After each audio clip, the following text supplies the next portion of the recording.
Right, so since Israel's wrecking of the Gaza ceasefire, the United States and its allies have waged a relentless but ultimately pretty futile campaign against Yemen's Ansarallah movement, the Houthis, pouring billions into airstrikes and naval blockades, only to be outmanoeuvred at every single turn by a far less well-armed, far less powerful force who are, despite that, tactically far more clever. The Houthis have been utterly undeterred by all this apparent Western military might and have instead retaliated with precision, striking US warships, downing advanced drones, and making multiple strikes on Tel Aviv's Ben Gurion airport. Now, however, having faced humiliation at sea and in the air, the US is plotting an even more desperate escalation.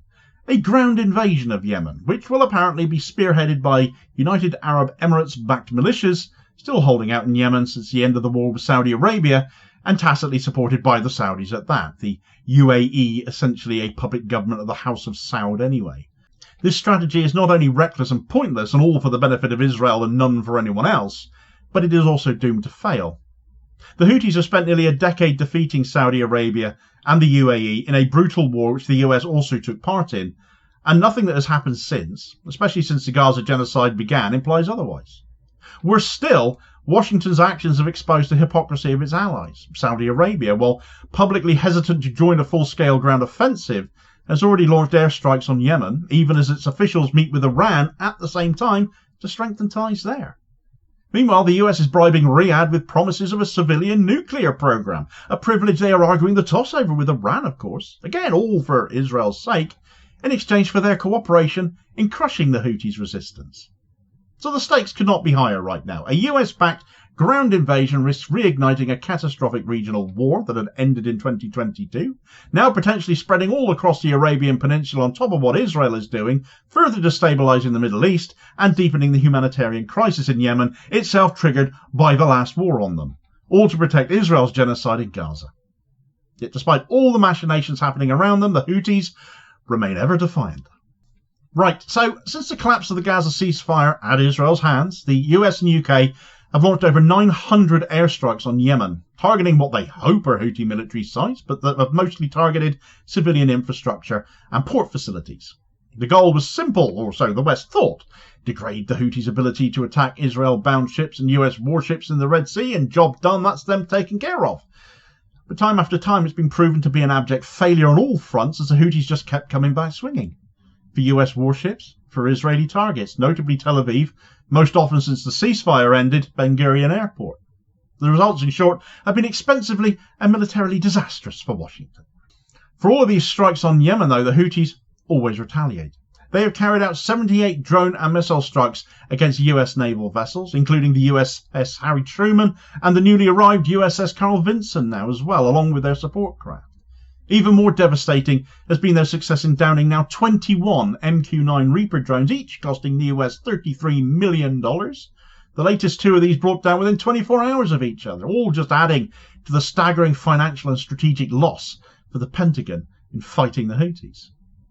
The Houthis have also expanded their reach beyond the Red Sea, of course, in retaliation for US strikes on the port of Hadida the other day, the most recent of which has been the most devastating strike on Yemen since Houthi retaliation against Israel in support of Palestine began. Killed 80 people and wounded 150. They launched more missiles at Ben Gurion airport, demonstrating their ability to keep on striking deep inside Israel, even as they've got all these new air defense systems, 2 more THAAD systems there, and still they're getting past them. And they keep doing so even in the face of such horrendous and depraved acts against them and the innocent people of Yemen as well. Each escalation by the US just keeps exposing the futility of what they're doing, to no benefit to the US itself at all, because bombing Yemen only strengthens Houthi resolve, and their strikes on Israel even, will continue for as long as they keep committing genocide in Gaza. Unable to defeat the Houthis from the sea or the air, therefore, military assets buried deep into the US can even find them, lacking intelligence on actual Houthi positions, as they so often do, the US is now preparing for a ground offensive. Part of the reason Hadida was actually attacked the other day, to the degree it was, aiming to seize that port, which is seen as a vital lifeline for humanitarian aid for the people of Yemen, which it is, but having looked at Gaza since when have US and UK forces really given a stuff about aid being blockaded to those who need it? But the port is also seen as a key Houthi target, a place they receive arms shipments from Iran, and these coastal areas are where the Houthis are believed to target shipping from most of all. So the plan for Hadida involves UAE-backed militias and remnants of Saudi-aligned forces still operating in Yemen since the 2022 ceasefire. The objective being to take control of the port, cut off Houthi supply lines from Iran, and push them away from the coast, where they have harassed US and Israeli-linked shipping. This plan, however, ignores all the lessons of recent history. From 2015 to 2022, a Saudi and UAE-led coalition, armed and supported by the US, as they were, waged a brutal war on Yemen, only to be humiliated by the Houthis.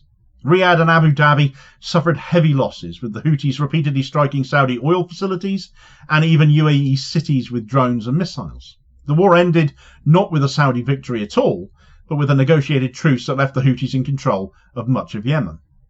Now the US wants to revive this failed strategy all over again, betting that a proxy ground force can succeed where direct Saudi and Emirati intervention previously could not. But the Houthis are far stronger today than they even were then, with more advanced missiles, drones, that they very much claim to be developing themselves these days, so not supplied by Iran if true, and years of combat experience fighting these same forces as well, who have been persisting in the desert as the Houthis' technology has advanced. A ground invasion would likely devolve into a bloody quagmire. I can't see the Houthis being beaten, but almost certainly with more innocent civilians paying the price, but a price the West seems perfectly prepared to pay. The most glaring contradiction in this US-led scheme, though, is the role of Saudi Arabia and the UAE, because Saudi Arabia have publicly denied plans they're going to join any sort of ground invasion, which would weaken the US position on this.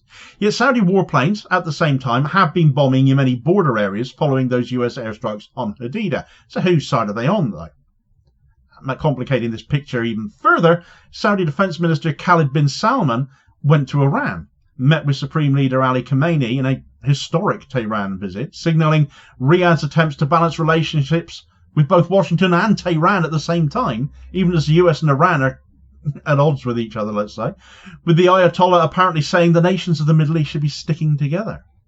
Such, it seems, are the multiple faces of the House of Saud right now. Saudi Arabia knows that openly joining a US-Israeli war on Yemen would torpedo its diplomatic thaw with Iran, a relationship it's been carefully rebuilding since 2023, when China mediated between the two states and got them talking again.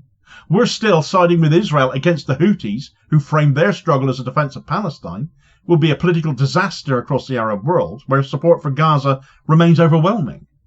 That said, Saudi leader Mohammed bin Salman has said before he cares nothing for the plight of the Palestinian people because it is not his war, but that his people do care and he has to be mindful of that. He is a charmer of a guy.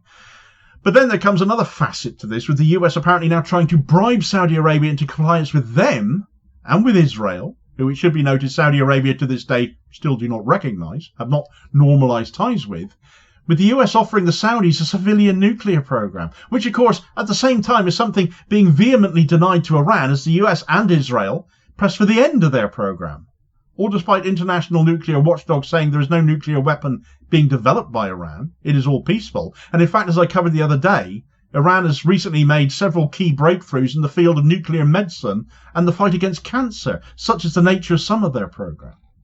So this double standard underscores the hypocrisy of US policy. While Iran faces threats of military strikes over its nuclear activities, Saudi Arabia is being rewarded potentially, if they come on side and attack the Houthis with a nuclear opportunity of their own, for aiding Israel's genocide by taking on the Houthis for the US. But will they? Do the US or Iranian ties matter more to the Saudis right now? Because it looks like they might have to choose. The US and its allies have tried to frame their war on Yemen as a necessary response to Houthi aggression. But the reality is that every Houthi strike has been retaliation. First for Israel's slaughter in Gaza, then for US and British bombings. The recent massacre in Hadida, where US strikes killed dozens of civilians, was met with an immediate Houthi response, missiles on Tel Aviv and US warships. Same as we see each and every time. The Houthis have made their position quite clear, therefore. They will not back down here. Their leader, Abdul Malik al-Houthi, has repeatedly stated that their operations will continue until Israel's siege on Gaza ends. Unlike Arab governments that have normalised ties with Israel while Palestinians die, such as the UAE, the Houthis have put their words into action, costing the US billions and exposing the limits of Western military dominance. And so now we're looking at the US throwing more bad money after bad money, stumbling into a conflict it still cannot win, that it just can't seem to accept. The Houthis have already defeated the Saudi Arabia and the UAE once before. They will not be crushed by a half-hearted US proxy invasion when they've grown even stronger in the intervening years. Every bomb dropped on Yemen strengthens their legitimacy. Every drone shot down emboldens their resistance, and every civilian killed fuels their cause. Meanwhile, Saudi Arabia's hesitation and both sidesery, is that a word, reveal the cracks in Washington's Middle Eastern ties outside of Israel. The Houthis stand with Palestine, while the US, Israel and their allies stand on the wrong side of history. If the US proceeds with a ground invasion, it will just trigger more Middle Eastern warfare, more regional chaos, and further proof that Western imperialism can be defeated by determined resistance. The Houthis have outsmarted the US at every single turn, and I just can't see this being any different. But if you have another theory, tell me all about it in the comments below. Meanwhile, that war bill fighting the Houthis just keeps on ratcheting up. The sums of money in public cash being blown fighting them now and getting nowhere is eye-watering, and the bill in those MQ-9 Reaper drones on their own has passed $500 million and has only grown since in the last few days. Check out the economic disaster fighting the Houthis is bringing to the US as their futility in fighting Yemen continues in this video recommendation here as your suggested next watch. Please do also hit like, share and subscribe if you haven't already done so as to make sure you don't miss out on all new daily content and help support the channel at the same time, which is very much appreciated. Holding power to account for ordinary working class people. I'll hopefully catch you on the next vid. Cheers folks.